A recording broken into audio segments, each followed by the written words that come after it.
झारखंड के खूबसूरत इलाके कोल्हान की दिलकश वादियों के दरमियान एक ऐसी हकीकत छिपी है जो दिल पर एक गहरा असर छोड़ जाती है। यहाँ की खूबसूरती के पीछे गुर्बत, तालीमी कमी और रोजगार की मुश्किलात का एक तवील सिलसिला है। इन हालात का सबसे गहरा असर पड़ता है बच्चों की तालीम पर। मगर इन्हीं मुश्किल हालात के दरमियान एक शख्स ने अज़्म किया कि अब तब्दीली ज़रूरी है। वो शख्सियत हैं सैयद तारिक आलम, जिन्होंने लड़कियों को कंप्यूटर तालीम दी, बेरोजगार नौजवानों को हुनर सिखाया और कबायली खानदानों तक रोजगार और सेहत की सहूलियात पहुंचाई। आदाब, मैं हूं आपके साथ आमना फारूक और आप देख रहे हैं आवाज से वॉइस। गुज़िश्ता 13 से 14 बरसों से सैयद तारिक आलम और उनके साथी गरीब और ज़रूरतमंद खानदानों की खामोशी से मदद कर रहे हैं। तारिक आलम का मानना है कि अगर समाज को बदलना है तो आगाज़ बच्चों से होना चाहिए।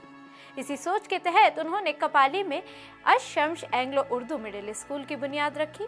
इस स्कूल में आज 56 बच्चे मुकम्मल तौर पर मुफ्त तालीम हासिल कर रहे हैं। शुरू से ही उनका खास तौर पर लड़कियों की तालीम पर ज्यादा जोर रहा है।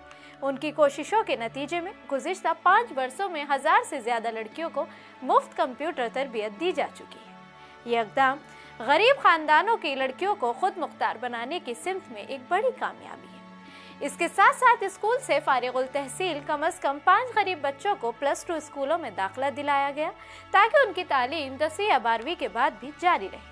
लेकिन तारिक आलम का मिशन सिर्फ तालीम तक महदूद नहीं, उन्होंने रोजगार को भी अपनी जद्दोजहद का हिस्सा बनाया।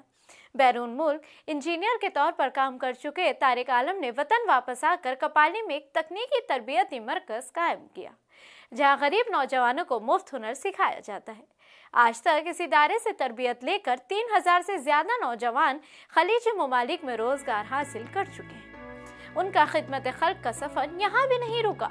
प्रधानमंत्री टीबी मुक्त भारत अभियान के तहत उन्होंने 10 कबायली खानदानों को पूरे 1 साल तक मुफ्त राशन फराहम किया। कोविड-19 के मुश्किल दौर में उन्होंने आइसोलेशन सेंटर कायम किया और वैक्सीनेशन मुहिम को कामयाबी से मुकम्मल कराया। गुज़िश्ता 7 वर्षों से वो बाकायदगी से ब्लड डोनेशन कैंप्स मुनक्किद करते हैं, जिससे दर्जनों जिंदगियां बचाई जा चुकी हैं। हर साल रमजान के दौरान 50 गरीब खानदानों में रमजान किट्स तकसीम की जाती हैं ताकि कोई घर खाली दस्तरखान के साथ रोजा ना खोले। 2014 में सैयद तारिक आलम और उनके साथियों ने आलम वेलफेयर फाउंडेशन की बुनियाद रखी। आज उसी फाउंडेशन के तहत स्कूल चलाया जा रहा है, तकनीकी की तरबियत दी जा रही है और समाजी खिदमत का ये सिलसिला रोज बरोज आगे बढ़ रहा है। सैयद तारिक आलम की कहानी हमें ये सबक देती है कि समाज की खिदमत के लिए बड़े वसाइल नहीं, बड़े इरादे दरकार होते हैं। वो इस बात की जिंदा मिसाल है कि जब नीयत साफ हो तो एक फर्द भी पूरे माशरे के चेहरे पर मुस्कुराहट ला सकता है। ये कहानी सिर्फ एक शख्स की नहीं बल्कि उस सोच की अक्कासी की है जो कहती है कि तब्दीली वो नहीं जो वक्त लाए, बल्कि वो है जो इंसान लाए।